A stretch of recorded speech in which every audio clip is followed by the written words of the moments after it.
hashtag extreme competence. Okay.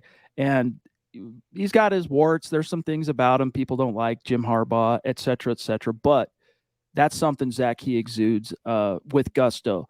Extreme competence. And obviously his specialty as a former quarterback, it's on the offensive side. And it's not just about fixing Russ as far as the one-on-one influence that a Jim Harbaugh or a coach like him could have, but specifically to Harbaugh. And this was something Thomas Hall, shout out to Tom, wrote about today, is what a revamped, resurrected, hard-nosed, lunch pail running game could do to help in the hastening of fixing Russ.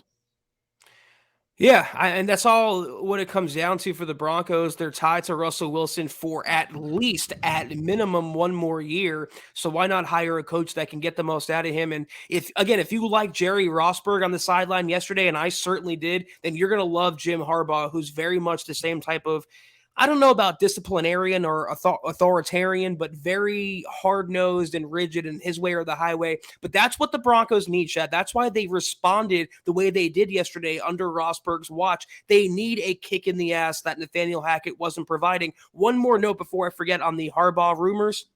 According to Albert Breer, the survival of Broncos GM George Paton will be directly tied to the team's head coaching search. And this is what Breer said. He goes, which is to say, if the owners need to bring in a certain GM to attract a coach, that's where things could get a little sketchy for George Paton, end quote. So it seems like if you want Jim Harbaugh, you're going to have to relinquish a record-setting contract, maybe like, $15, $16 million per year, and part ways with George Paton, because Jim Harbaugh would likely have final say in personnel matters.